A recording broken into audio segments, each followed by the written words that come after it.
All right, you guys. Dr. Sarah Zaldivar holds a PhD in exercise physiology and nutrition from the University of Miami. She is a licensed dietitian, certified personal trainer, and an ACSM certified exercise physiologist. She currently teaches nutrition at Miami-Dade College and coaches people on the carnivore diet. So welcome, Dr. Zaldivar. Hi, and thank you so much. I am so excited to be talking to you, and thank you so much for inviting me. Girl, it is such an honor to have you. How we're going to run this today is we are going to give you 5 true or false questions, and then we're going to come back around and deep dive into each of them. So you ready? I'm ready. And before we jump in, you actually have 3 options on this. It could be true, it could be false, or it could be true or false with a caveat. Gotcha. So just keep that in mind. All right. I think her questions are pretty simple though. So, all right. All right. Number 1, true or false, or with a caveat, aging is inevitable. False. Oh, I'm so excited. All right. Well, then true or false, aging is a chronic disease. True. Okay. True or false, you have always been in great shape. False. Awesome. All right. You were part of a colorful cast of characters on the TV series Reversed. True. And then true or false, you were able to quit drinking coffee. True. Amazing. And then I'm going to throw this one in here. This is not on the script. True or false, like my husband over here, your husband is able to effortlessly maintain abs year round. True with a caveat, because if he heard me say that that's true, he'd lose his mind. He'd be like, do you know how hard it is to have the discipline? Do you know what it takes? So, I don't want to ever belittle how much mental strength and anguish he goes through to maintain that. But yeah, he rocks abs, 365 days a year for sure. Even though he stopped competing, he got the abs. He really dieted down for his first bodybuilding competition, and then since then he's done a few competitions, and then he's maintained that. So yeah, amazing. I love it. A man after my own heart. I know. I was gonna say they can get together another time. Oh, you too. That's fantastic. Yeah. And do you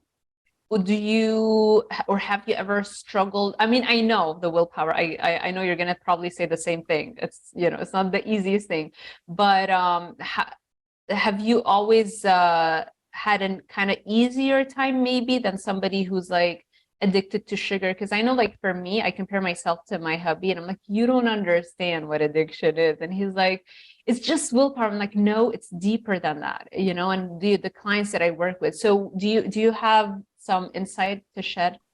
I never had an addiction per se to sugar. However, I had very poor eating habits all through high school and college. And I remember thinking in college, oh, I could work my way into this. I can work my way to having abs or building my body up to where I'm just completely striated.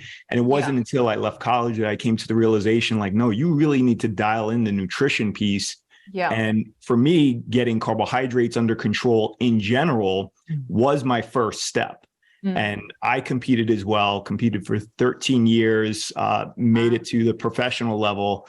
And, going through those processes several times of getting prepared for shows, we'd lose it in between, and then you'd get it back. But what we've talked about a lot over the course of probably the last couple of years is between moving to a more ketogenic type diet, then integrating intermittent fasting, and now specifically, I mean, I've been carnivore for almost 9 months. I've not tried to maintain my abs. It's so annoying. Right. I haven't had to do anything, and so it's just been amazing. Yeah. I know there's something about removing artificial sweeteners. I know with me and with my clients, I could give them the same exact calories, and I've had my own records of doing everything is recorded. Same exact caloric deficit. Everything is the same. The only difference is in one instance, I'm having artificial sweeteners like, the sparkling ice or the Gatorade, versus not having any of that.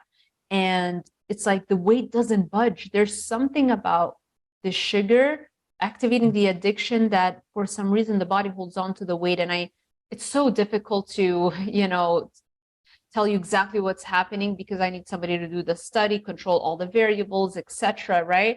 But I mean, I've seen it in my life. I've seen it in my clients' lives. Something happens when you remove the keto treats and the keto junk and you just stick with real whole foods.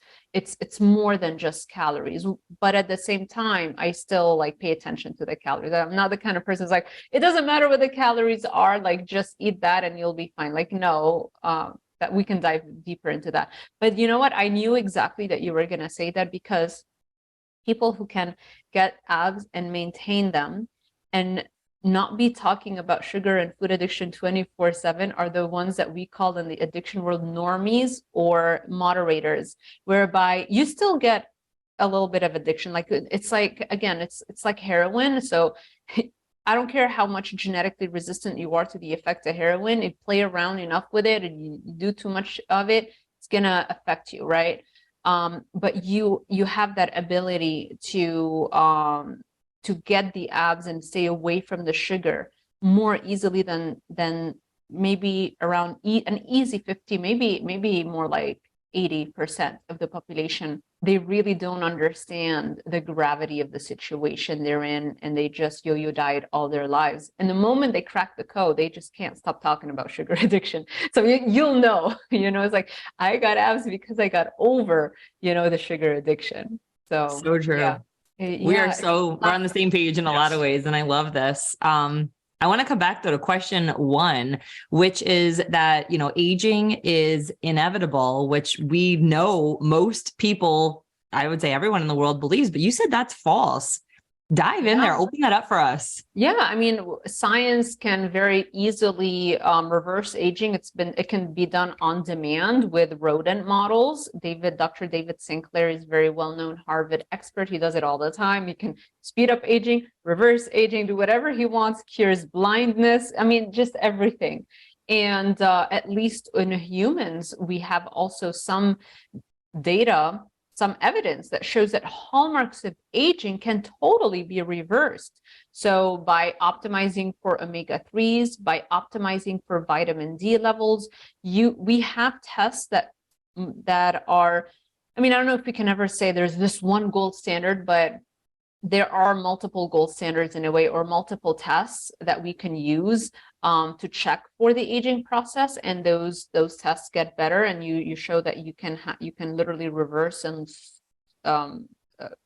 reverse your biological age by implementing certain things like exercising intensely, by optimizing for nutrient deficiencies, removing the carbs. This is a huge one because carbohydrates leads to something called advanced glycation in products, which it's like glucose molecules attaching to things it has no business attaching to in your body, like your blood vessels, your collagen matrix, everything. And so when you remove the carbs and when you remove the sugars, you don't produce as many advanced glycation and products, or AGEs. And I think the pun was intended. So there's just so much. There are biotech companies. I've interviewed the CEO and the founder of BioViva, anti-aging company. Her name is Liz Parrish. I'm obsessed with her and all of the anti-aging world, and you can find that on my YouTube channel. So just write, Liz Parrish, Dr. Sarah Zaldivar, and it'll show up.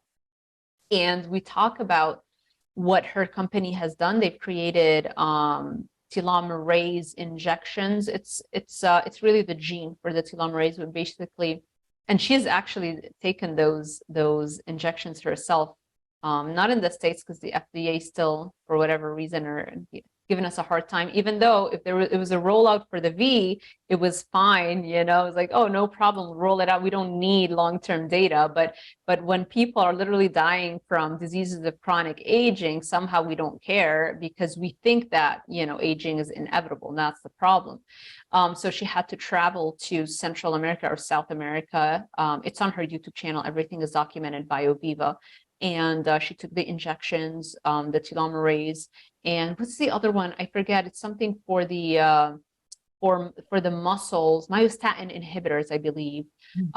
There's more. There's so much more stuff that her company already produces, and they're in trials and they're doing it on people, but not in the States. They have to do it, overseas. And I think that is criminal, given that people literally, like, if you have a disease of aging like cancer, and you're about to, like, literally, you could literally die tomorrow. What is the harm if they are willing to, and if they consent to take those injections and they consent to take those anti-aging treatment? Like, what is the harm? Why is the FDA making it harder on us, right?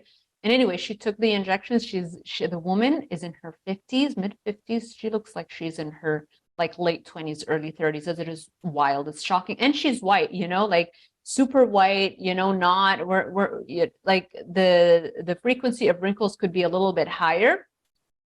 And she looks just incredible. Wow. Absolutely incredible. So, we just need more of this data. We need the FDA to approve these studies. We need people to shift their perception of aging and start to understand that it is not an inevitable end of our lives. I think we should have the choice to decide how long we want to live. I think some people would want to live for a very long time, others maybe not so much, and that's fine. We should have the choice. And I get that people are like, and especially when I tell this to my students, like, oh my God, this is so scary. And anything that's new can feel a little bit scary, but then when you understand that, you can spend more time with your grandmother can spend more time with your children, maybe even grandchildren. It's just, isn't it wild, to also alleviate pain and suffering? Aging it's the root cause of all of the major reasons that Americans and, people just in general die of, like heart disease, cancer, strokes, right? Why don't we get a heart attack in our 20s? Why don't we get cancer, most cancers, in our 20s? It's because it's the aging process that increases the propensity of us to develop all of these chronic health conditions. And so if we just target the root cause, which is aging, we don't have to spend so much time worrying about everything else, right? And so we can alleviate so much pain and so much suffering. People, like, millions of people die every year, of things that, if we look at what's happening in anti-aging research, we have all the control. I mean, Dr. David Sinclair, I made my students watch this on Friday, this TED talk he gave. And he said that 5 years ago, when I gave this talk, I said that the person who's going to live to be 150 years of age has already been born. Today, all bets are off. That's like 5 years of progress in the aging research. It's like all bets are off. There's no cap. There is no limit. Wow. That's incredible. Isn't it? Barring though, an FDA final approval on the things that we could be utilizing to extend our lifespan, as well as probably our health span for that matter. I mean, what do you see? You already touched on one being sugar, but what do you see the things that are accelerating people's aging? I would say seed oils, anything inflammatory. Of course, the easy stuff, like smoking, alcohol, any kind of drug is going to speed up the aging process. Being exposed to blue lights, your devices, your phone, your laptops, that could also speed up the aging process. Gosh, there's so much sedentary living. We talked about like too much carbohydrates. There's nutrient deficiencies. We know that if you are optimizing for vitamin D level, your biological age reverses by 5 years. So when they look at a population group and they look at the different vitamin D levels, those who have the optimal range are 5 years younger biologically than the rest of the patients or the subjects in that study. So optimizing for all of those, vitamins and mineral deficiencies. Fasting slows down the aging process also dramatically. So overeating and too many calories and having excess body fat. I know there's now like a trend in the carnivore community, like just, it's okay, like the weight is going to come off, and it's like you don't understand. Every extra fat cell on your frame doesn't just sit there, stores excess calories. It is actively releasing inflammatory molecules into your system, and that's speeding up the rate of aging. Inflammation is a huge, huge thing. And so when you drop down to a fit body, you tremendously reverse the biological age. And yeah, there's so many things. It's like my brain is almost like, where do I start? You know? But those are the things that we can start with that are cheap, free, and easy. I mean, it is amazing. You know, I think for people, first of all, to hear some of the things that you just spoke about, it sounds very futuristic, but the reality is that is here and it is now and it's happening. But I think even beyond that, I think that people just, I don't want to say that people feel like victims, because personally, like that kind of like doesn't feel right in my spirit saying that, but a lot of people do feel like victims. It's just, I'm just here and I'm just going to age and it doesn't matter what I eat. And I'm just going to have these habits and skip the gym and stay up late and binge on Netflix. And it's like, you just want to shake people because they're literally shortening their lifespan with those habits and activities, you know? Yeah, it's a combination of a lot of people not understanding what a growth mindset is. They have a fixed mindset, and even if you ask them and they'll be like, no, I have a growth mindset. But then when you actually look at what they're doing, it's very clear that they really do have a fixed mindset, and also a mix of that and having a lot of limiting beliefs, you know? I mean, I would recommend anybody who has not read the book Mindset by Carol Dweck, definitely read that one, because it's exactly what you're talking about. It's having that growth mindset. And, you know, once you start to recognize the things that you say, the questions you ask yourself, some people are going to have a harsh reality that I've been asking myself the wrong questions for a really long time. And this is what's kept me stuck, versus having that growth mindset and always thinking solution-based. What else could I be doing? And the thing that I love, especially about people that we get to interview like yourself, you know, people who are constantly working on ways to get the next 1% out of themselves. You know, it is asking those questions, and it's like, what else can I do? Not settling for where I'm at. And it really doesn't matter where somebody's starting. I mean, we asked you before, have you always been in great shape? And, you know, just watching your face as you gave the answer, we're definitely going to go back to that in just a second. Sure. But it's that realization that, hey, everybody has to start somewhere. And wherever you are, if you are constantly seeking that 1% improvement each and every day and asking yourself the right questions, what could I do today that I didn't do yesterday that could improve upon and make me a better person than I was yesterday? Those are the types of questions that we need to be asking. And we need to break out of this mindset that like, oh, woe is me. There's no hope. And it's hard because somebody who's starting off early in their journey, I mean, it really is, the first step is not necessarily the diet plan, the exercise plan. It's the mindset plan. Like, what are you going to change in order to get yourself started? Yeah. And that which ties into the addiction model, because as the science is showing, right, that sugar, and just sugar, by the way, because this is like a very conservative estimate of how addictive sugar is. When they're just using artificial sweetener, they're actually using saccharin in a lot of those studies. It's showing that rats are preferring saccharin, which is the sweet taste. So it doesn't matter if you're doing artificial sweeteners, it's still just as bad as sugar, right? So they're using saccharin with rats, and the rats are preferring saccharin by a large margin over heroin and cocaine. I thought it was just cocaine because I did my dissertation on addiction. Those were the studies that I came across.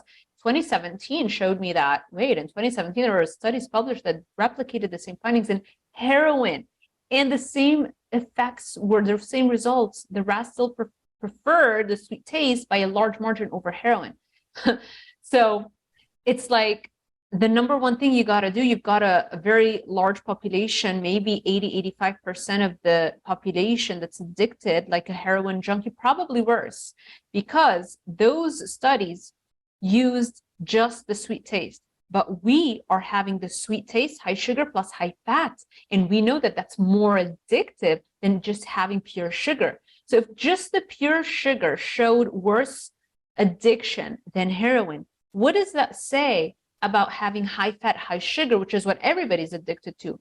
So I have come to the belief that everybody is worse than a heroin junkie, like 85% of us. It's just that those foods, because they give you a little bit more stimulation as opposed to heroin, which is a depressant, you can still engage in a normal life.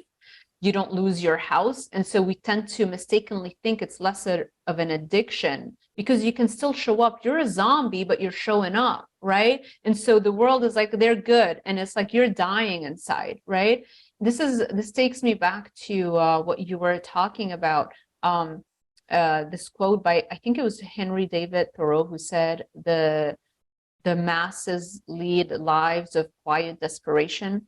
Like the vast majority of the population is just showing up, going through the motions, but they're not really vibrant, excited, dreaming big, getting after their goals. And I think in 2023, the biggest reason for that is this addiction that is legal. We can't wrap our heads around the fact that it's more addictive than heroin, most likely, because we're giving it to 1-year-olds and maybe even younger. And so we're like, I mean, that can't be right, but it is right. Just look around you. Look around the everybody who's overweight and obese, and even people who don't have the ability to gain fat for whatever reason. They don't gain fat. They're still addicted. Try to get them to change their diet and see how much they resist and how many failures they have. That's addiction, right? I think the number one step is get free. There's no way you will ever achieve anything in life if you are worse off than a heroin junkie, period. You're never going to get financial freedom. You're never going to be able to have enough mental clarity to see what happened. It literally obfuscates your ability to reason and to be logical about why you're self-sabotaging, because it's an addiction. So that's step number one. Get that out. Become sober from all addictions. Maybe yours is like alcohol. Maybe it's something else. Get free, get sober. And then once you're sober, we start exactly what you talked about, right? We start doing all of the, what's step number one, do all that mindset work, focus on shifting all of the mental patterns that you've had when you were an addict, because you didn't have the energy to pay attention to your thoughts. You were just engulfed in that life and that addictive mindset. So now that you're sober, now you can do all the work to make sure you have the growth mindset, work on shifting those mental neural pathways, setting goals, etc. Well, you said earlier that you weren't always in great shape. And if anybody goes on your Instagram or sees your YouTube, I mean, it's clear like you're in phenomenal shape. So you didn't start there. Yeah. So talk about what was your process? What was your transformational journey? Well, it was a lot of relapses because I didn't realize it was an addiction, even though I did my PhD on it. And by the way, on my Instagram now, I have pinned the before and after so that people can, like when they first come on my Instagram, that they'll see the before. And I have so many worse pictures, actually. I know in Lebanon, I have a lot in the photo albums, like much worse pictures that I should be sharing. I just need to get them. I've always struggled, with having a little extra weight growing up. And then I didn't realize it was a sugar addiction. And so when I started trying to get on a diet and restrict, it would lead to binges, which is another major hallmark of addiction. Food addiction is that you have those binges. You don't necessarily have to purge. I never had to purge or use laxatives or anything. I did over-exercise. Maybe that was also a way to compensate, but the binge eating was a major red flag. And that led me to gain a lot of weight. I think at my highest, it was maybe 62 kilograms, which is, I don't know, times 2.2. Just do 62 times 2.2. And then you'll have how many pounds I was in. I'm 5 feet tall. So that was a lot. I was so depressed. I didn't go at the high school graduation. I only went to the bare minimum, which was when you go and you get your degree, because my parents had to be there. I was like, okay, I'm going to have to go. But all the other celebrations that everybody was doing and having fun on the weekends and going on car rides and celebrating, I didn't do any of that because I was just so depressed. I didn't want to leave the house. So it was I always felt, I never felt good in my own skin, which now sometimes I look back there are some periods when I was in my 20s where I was like, wait, I looked pretty good. I mean, I was never super shredded, like I'm about to step on stage, but I looked pretty good in certain pictures. And I never felt that way. And that's because, again, your brain's dopamine receptors are destroyed. And so I've always kind of struggled with the mood issues as well, which is another hallmark of being a sugar, carbohydrate, food addict, right? Because you think, oh, wait a second, should I see a psychiatrist? Do I have clinical depression? It's not. It's just, it's like kind of like saying, it's like a heroin addict asking themselves, do I have depression? It's like, let's get the heroin out first, and then we'll see if you're actually depressed, right? And this is what a lot of my clients see after they're free of the sugar and the food addiction. All of a sudden, it's like the brain changes, the mental clarity, the happiness, the vitality, the productivity, the motivation, because sugar is an amotivational drug, right? Like all of a sudden, it's like their brain comes back online, even though they've lost tons of weight. It's not that that's what they're focused on. They start focusing more. It's like, wow, I did not expect the brain changes, right? So yeah, but throughout decades, I would say it was always restrict, binge. Even when I did keto, I felt great at the beginning, but then very quickly I realized that there were keto treats, and then the cycle never ended. And when I started carnivore, it's amazing how much denial is a major symptom of that addiction. You're like, you don't take it seriously. So when I started carnivore, I still was doing like the honey and the sweet potatoes and and then fruits, and then eventually, some shakes, some protein shakes that are artificially sweeteners, some Quest bars. Not that long ago, if you go to my YouTube channel, I have like what I eat in a day, and it's like the fruits and the Quest bars. It's like, yeah, sometimes I just want to shake myself, but at the same time, you don't want to be too hard on yourself. You have to understand the drug literally hijacks your ability to reason and logically think of what you're doing to yourself. And so that's part of what addiction is, what it does to your brain. So the step number one is just stop being in denial. And I think the more they listen to podcasts like this, or a sugar addiction podcast, or just addiction podcasts in general, the more they start to see the parallels between their relationship with food and what addiction really is. And once you are no longer in denial, this is why it's step one, right? In the 12-step program. Once you're no longer in denial, then you're just literally fast tracking your way into success. But you got to have the support. I think to think that you can quit something worse off than heroin by yourself without being immersed with a new tribe of people who have walked this path before you is just wishful thinking. I don't know if anybody's ever done it. You got to have that support. Well, I think you nailed it. I mean, you've heard the saying, success leaves clues. Mm-hmm. And so having podcasts to go to, finding your tribe, right? Finding those individuals who taken the steps already. We've likened it many times to having a Sherpa. You don't just go and hike Mount Everest. Yeah. You need to bring a Sherpa with you who could tell you, step there, don't step there. Somebody who knows the path.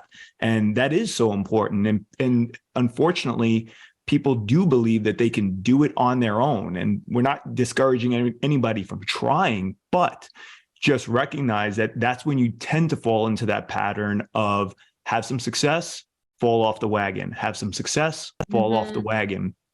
And I think another thing that you touched on, which is important to keep in mind, is that this doesn't mean that because you go carnivore or keto or whatever it is an individual decides to do, there will be times where you go off plan. And I liken it to driving down a highway. Anybody who's ever done a cross country or just a long distance travel, when you need to get gas, get food, what do? You go off the highway. The problem is that if on your nutrition plan, there is an entry back on. And some people go off and then they're trying to get to the destination while never getting back on the highway. Right. And it's recognizing that, hey, you can go off the highway, do what you need to do, but just remember, you need to get back on it because you won't reach the destination if you stay off. Very well said. Yes, you're relapsed, and relapse is part of recovery. You can't. So if you've been off of sugar for 6 months and you had one binge, does that mean those 6 months mean nothing? No, you're still in recovery. That 6 month of repairing the damage you did to your brain, that 6 month of improving your emotional management tools, that 6 month of fully understanding the depth of the addiction you used to have. Because once you're clean, that's when you really have a very clear idea of, wow, how much I was an addict. So just having that one little binge, it's fine. Just get right back on it. Call your sponsor, join those sugar addiction support groups. Don't let it linger. What people tend to do is like, this is a very common thing that happens.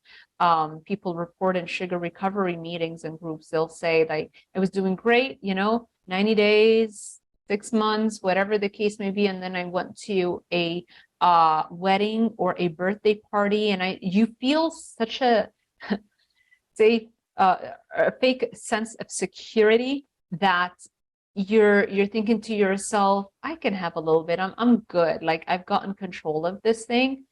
And then you have a little bite, and that turns into like, right. Because for me, I know it's like my brain, I don't know. It's like I have two personalities, the sober brain and the addicted brain. Once I have the addiction, whatever it is, cookie, cake, it's like I don't care anymore. It's like I'll have it, let's say around 2-3 p.m. and like that's all I'm gonna have. And then 2-3 hours later, it just completely hijacks my brain to the point where I don't care about my goals. I don't care that I have to show up for this or whatever. I'll just go and I'll just grab some more cookies and I'll just eat until the day's over, and then the next day I still have that. It's hard to get back into, but that used to happen a lot because I was still wishy-washy on the how addictive sugar is. I was still, it's wild that someone like me can still be not 100% understanding the gravity of the situation until very recently, There's a reason I did my doctorate on addiction. I knew I was an addict, but yet here I am. I'm still getting Atkins bars, It's like, what? It hijacks the brain. Yeah. It is crazy. I mean, I resonate so much with even like the protein shakes. I mean, I went on an interview and the woman that interviewed me, she's been carnivore for years. And, she's like, what do you eat in a day? I hold up my shake and she makes this face. And afterward, I was like, what was that about? She was like, oh, give yourself 30 to 60 more days. You will not even want that. And I don't know if it was just like a placebo effect of her saying it, that the next time I went and had a shake, I'm thinking about it in the back of my head. I'm like, oh my gosh, it tastes so artificial. It tastes too sweet, and even this morning, being a little crunched, to hop on our interview together, I was like, should I make a protein shake or eggs? I'm like, I'm making eggs because quite frankly, it's the same amount of time and it's going to sustain me better, feel better, taste better. And like, I'm going to be good and not going to want to go back and like sneak a little bit of chocolate or something else. Classic sugar junkie. You're literally describing me. That's exactly how I used to be, especially like the moment you get a little bit crunched for a time, it's like, or we're going to go to the gym and I just finished an interview and let's go to the gym. Like, honey, let's pass by CVS. I'm going to get a Quest bar. I very easily could have just grabbed a carnivore crisps, bag and had some beef crisps or whatever, or even not eaten because you really are not that hungry when you're in ketosis and keto adapted. It's like you can do it, but it's that addictive mindset. You got to give yourself, okay, so day 3, 4, 5, 6, 7 might be the hardest, where you need the most support, where I would highly recommend you just like find every single podcast. Somebody that helped me was Mike Collins. He's the owner of sugaraddiction.com. How lucky. He bought it a few years ago. Yeah, he's been sugar-free 35 years and he's raised 2 children sugar-free from the womb.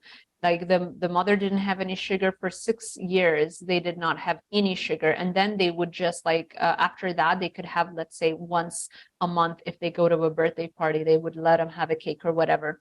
And those kids turned out to be like almost Elon Musk intelligent, like their brain development, and of course it's the dad who's saying that, but I believe him.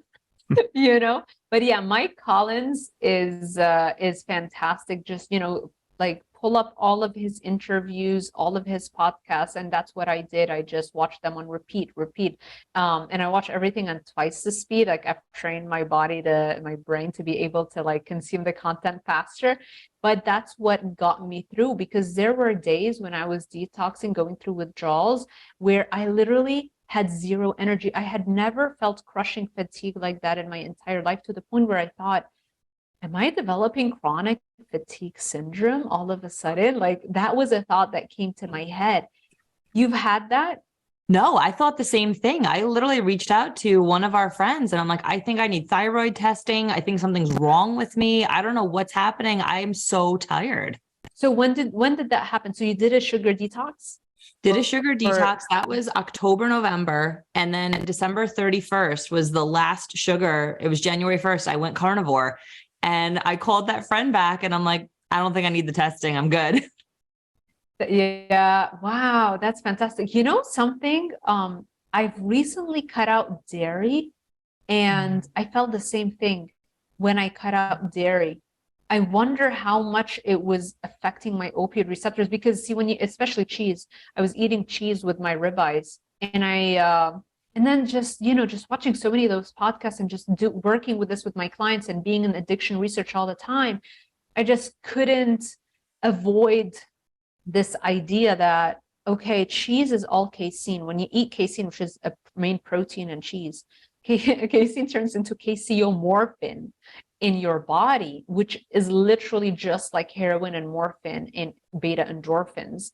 And so it literally attaches to your opioid receptors in their brain to a lesser extent, according to some of the research I've seen, than morphine or heroin. But still, it's activating those receptors. And if you already have a blunted response from years of addiction, that you're in a very sensitive spot. So to continuously have the dairy is, in my opinion, no longer something I recommend. And so when I cut that out, that first day without it, that's, I felt like I literally could not move. We have a massage chair. So I just spent the whole day on the massage chair, but I couldn't work. I couldn't do anything. Thankfully, it was a Saturday. I didn't have engagements or anything, but it's wild to see how even things like that, and maybe because my brain has been battered with the addiction before, that it's more sensitive, but I think most people's brains have been battered too. So yeah. It's amazing that you say that, because I remember going back years when we used to recommend more of a paleo type diet to our clients. And, it would be a little bit on, don't want to call it low fat, but it would be on the lower fat side compared to what they were eating along with the carbohydrates at that time. So it was like, hey, choose one evil and, get rid of one. And if you still keep the other one in, you're kind of okay. But I remember people always commenting, what about cheese? That was always the last question, was like, but what about cheese? Can I still have cheese? And it just speaks exactly to what you're saying. People have this addiction to even the dairy, particularly cheese. And, even though we don't want to necessarily count every calorie, the truth of the matter is that foods like that are very calorically dense. Yeah. And it does make it very easy, especially if you're addicted, to be well over consuming what your body's expenditure is, because you just need to have more. And especially, I think this is part of the issue that maybe we saw as well when we went keto, is that it almost still leaves too much room to play around. Yeah. And when you have that time to roam, it's not the best thing. And even for a moderator like me, it's still not the best place to reside if you have very specific goals in mind. And that's why sometimes I just say, I'd rather be an abstainer out of choice, because it makes my life easier. And I know that's crazy to some people to think, like, how could, because they think restriction, I think freedom. That's the big difference. Exactly. That's what people don't get. They think that the carnivore diet or the lion diet is the most extreme. And if I can just have some wiggle room, then I can reach my goals. Then it's like the complete opposite of that. Food freedom happens when you're free from addiction. Anything that's addictive, especially if you're ingesting it, that's going inside of your body. That's a substance-based addiction. Then how can you ever achieve food freedom if you're literally engaged in an addiction, So I agree. I think it's just like, it's like driving with the emergency brakes on, you know, if you're having the cheese. It's just so much harder. It's so much easier to achieve your goals, and then you start fasting more easily, because a lot of the times your meals in the past were driven by the fact that you could have some cheese. It wasn't because you were actually hungry, right? The moment I cut out the cheese, I'm like, I can fast. I'm eating one meal a day. I'm like, I don't care, you know, because it's not like, ooh, I'm gonna have the ribeye with a ton of cheese on it, and you know, so I'm like counting the hours when I'm gonna have my meals. It's like you don't care as much anymore. It's just fuel, you know? No, I agree. And I think in the same vein, well, first, I just got to make this comment because I'm going to call everybody out here. What does everybody say? I love cheese. I just love cheese. What does that mean? What does that mean? It's an addicted. Right, exactly. It's crazy. But I think, you know, in the same vein about you quitting drinking coffee, caffeine is another drug. So first of all, I guess, like, why did you do it? How long were you able to do it? And are you still there? Yeah. So I quit caffeine November 21, 2021, at around that time. I'm pretty sure that's the date. Yeah. So it's been a long, long time. And I first started it because I was getting headaches. I've always struggled with headaches, frequent headaches. And then I realized that it's the caffeine. It's actually the sugar and the caffeine. But, you know, when I cut out the caffeine, my headaches literally like dropped by 80% easy. And I stuck with it. I've tried multiple times before. You should just ask my husband. My poor husband is like, you're always trying something new. You're always, and I would do it like for 30 days, and then I would, go back, and then another 30 days, and I would go back. And then the third time I was able to pass the 30 days, and I just kept going, and it just stuck. So I did it for that. Little did I know that helped me so much with the sugar detox and removing the artificial sweeteners. This is something well known in sugar addiction support groups, recovery programs. Caffeine, flour, sugars and carbs, and dairy. You can't have those things. They keep the addictive pathways in your brain going, which means your cravings for sugar, they continuously are there. Because remember, in biology, like neurons that wire together. So whenever you have neurons or brain cells that are firing around the same time, they form connections to one another so that in the future they can, when one goes off, the other goes off very quickly. So in the past, every time you had coffee, you generally had cream and you had sugar in it. So the sugar and the caffeine got linked together. Every time you're consuming caffeine in your brain, there's a sugar hit. They're connected.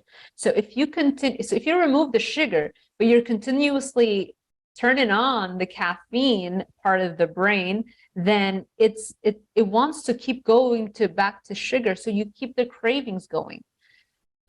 So this is why it's really important to cut out the caffeine. Ideally, you want to prepare yourself, because you're going to be incapacitated by day 3, 4, 5, 6, 7 if you cut out everything, like the caffeine and the flour and the carbs and the sugars all at the same time, and the dairy. I know for me, thankfully, I did the sugar and everything, and then I did the dairy, and it's still like, I got the withdrawals.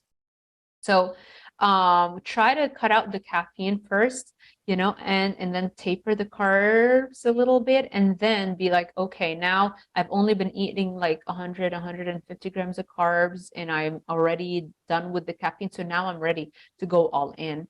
And that is when, you don't have as many horrific withdrawals, and this is really important, for me to make this clear. Not every single person listening to this podcast has that same brain neurochemistry. I know, like, when my husband listens to me talk, he's like, I don't have cravings. What are you talking about? I've never felt cravings in my life. He's also never had depression or understood like what depression really is, which is another major kind of like sign to tell you why my brain is more of an addict, whereas he can do all the drugs in the world and he just can stop and be fine. He doesn't have a genetic tendency or vulnerability to get hooked on anything. Whereas with me, It's no, I get cravings, I get all the withdrawal symptoms, and this is exactly the reason why I've yo-yo dieted and binge ate and all of this stuff. I want to go back to the caffeine in a moment. I'm sure a lot of people right now are like, Mike, Corrie-Beth, and Dr. Sarah just crossed the line with telling me to quit drinking caffeine. I know. But people were horrified when I announced that I had been caffeine free for a while. Like, oh God, not this again. It's like, we're doing carnivore. Isn't that enough? Now you want to take caffeine away? I know. I did 21 days in January and, without any coffee, felt great. And what I noted for me was I got up in the morning so much easier than I typically would. Now, since then, I've gone back to drinking some coffee, but much less than I was consuming, and feel good. I am reconsidering going again, without What is the maximum amount of caffeine that you've ever had during a period of time? How many cups would you have? That is a loaded question. We would have trainers from Italy here who love coffee, and they were like, Michael, you drink a lot of coffee. Like, it's so much. Yeah. I mean, I could easily do like 32 ounces of coffee in a day. Whoa. So that's okay. So 8 ounces is 1 cup. So that's like you're having 4 cups a day easy. Yeah. Yep. There are caffeine recovery groups on Facebook. I think also Mike Collins runs them, and he says, I don't know, some of the stories that I've heard, like some people get really hooked on caffeine and the withdrawals that they report. Like, again, we have a very limited understanding of these things because there's not a lot of interest in conducting research on how bad these foods are. There's more of an interest in promoting the antioxidant activity of caffeine. It's like, let's promote this natural insecticide, that the coffee bean plant produces to kill off insects and animals that dare to eat it, and let's promote it as the healthiest thing on the planet. It's like, come on, but that's where most of the money goes, as opposed to, let me investigate how bad my product is. Let me fund those studies. Let me give some money to those researchers who are gonna advertise these results so that people will stop buying my product. So that's a problem. Yeah. Well, I think too, there's also like a nature nurture argument here, because we are brought up and nurtured. What do our parents do growing up? They would sit with the newspaper and a cup of coffee, right? So that was like put into you. Like I couldn't wait to turn 16 or 18 so I could have coffee too. But then I went off the deep end as a sugar craver, sugar addictor like you, where all my coffees were light and sweet, extra caramel, like all the sugar inside it. So now I'm addicted naturally. So I had this nature nurture thing that had to happen. And I've been toying also with the idea. So any advice you can give on it, like, yeah, this is a very big cup of coffee. You're having it right now. Oh no. We're going to have to work on that. Okay, you got it. It's so funny you say that. When I remember going with a bunch of friends, my classmates, when we were at the University of Miami taking the PhD courses, right? And so we'd have, let's say, 10 minutes between courses, and we'll just cross the road to go get some coffee. And I would order my coffee just like you. And, all my classmates would be like cracking up. I was like, yeah, just give her some coffee with her cream and sugar. It's like, I couldn't take, I just needed all the sugar. And it's that same addiction, right? It's you're getting the caffeine and the sugar hit. It's so, again, it goes back to, is it really just as addictive? Is it really more addictive than heroin? It's probably far, far more addictive than heroin, because we're not having just the saccharin. We're having also the caffeine, and sometimes also the fat and the bakery products and the sugar. It's everything, And it actually took me a long time to be able to stop, because same thing like you, we have these connections of this warm beverage, this cuddly feeling when you're waking up. It gives you safety and security and makes you feel good in the morning. And so the way that I did it is that I would cut my dosage in half. Like, I wouldn't tell you, at least, I mean, for me, this worked. I didn't go cold turkey. I cut my dosage of how many cups of coffee I was having in a day per half.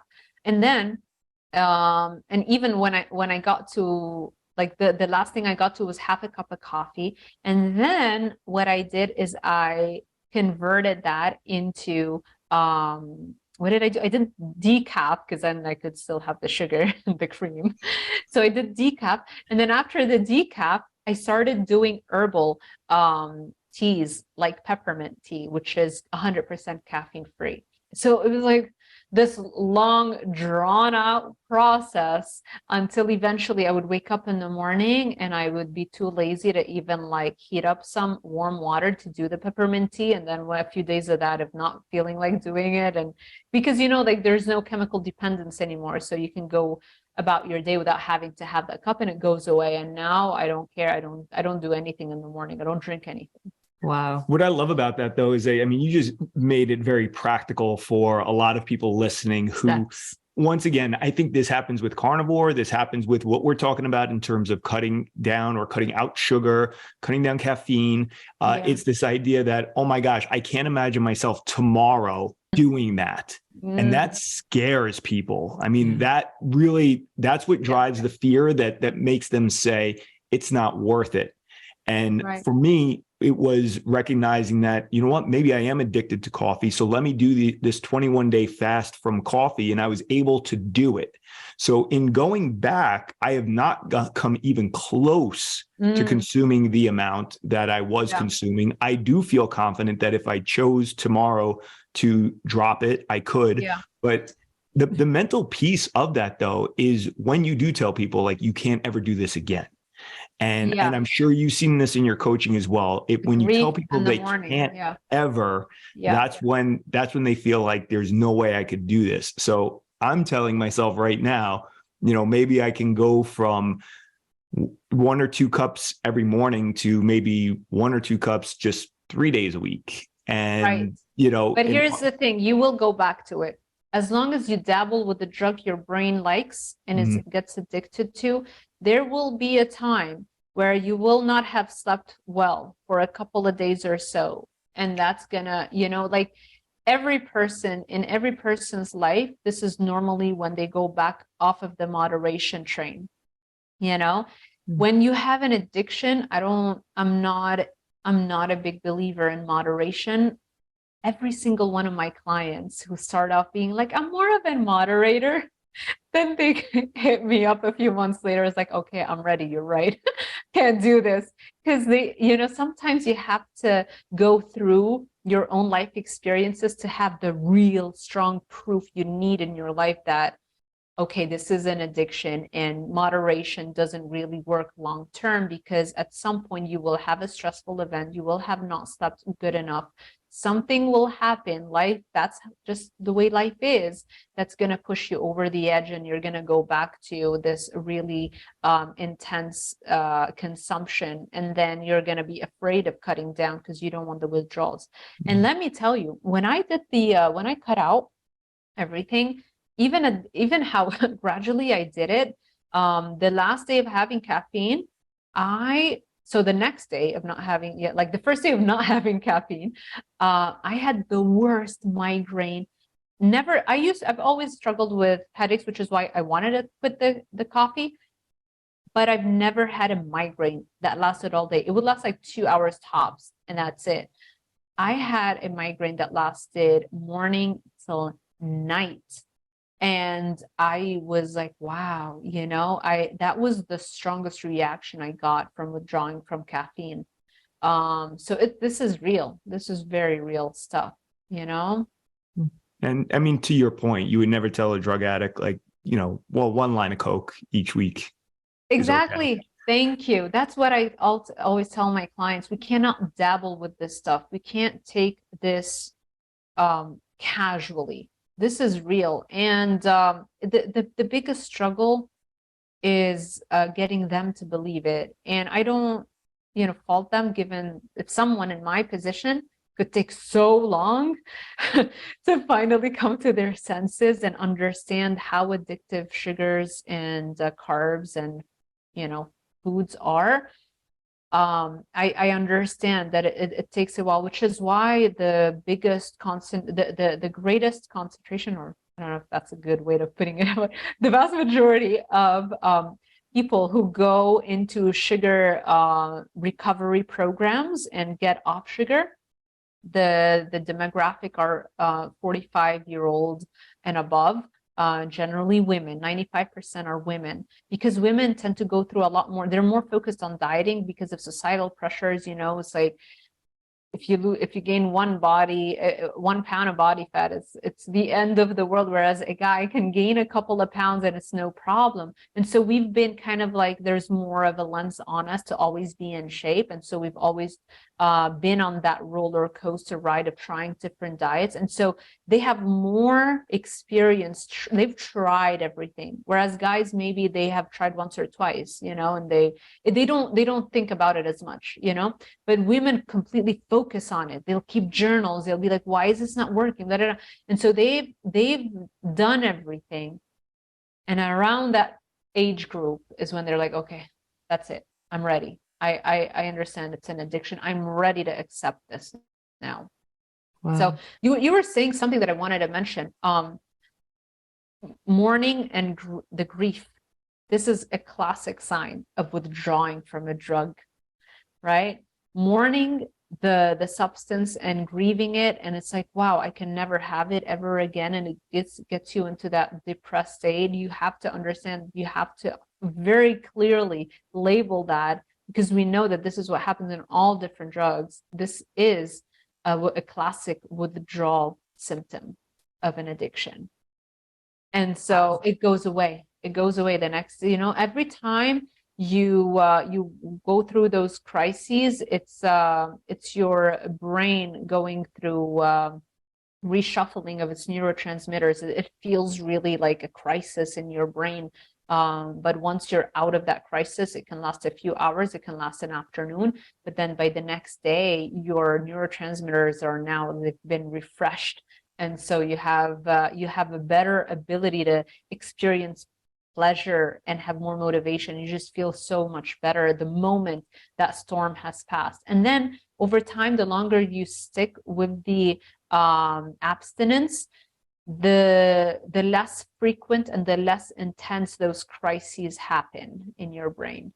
That is so good. I don't think anybody would ever think about giving up ice cream or cake or coffee as grieving that thing. But when you describe it like that, like there's no arguing that it is a grieving process that you do have to go through. And wow, I mean, my mind is blown right now. Yeah. I mean, it's just like such a different viewpoint, because a lot of people will talk about the technicalities of breaking addiction and, getting away from the sugar and the artificial foods and all of that stuff, but not really digging deep enough on the mindset side, which, for all intents and purposes, we go deep with people on mindset, but I don't think we've ever really talked about grieving before, which is just a totally different level. I see an upcoming workshop you inspired.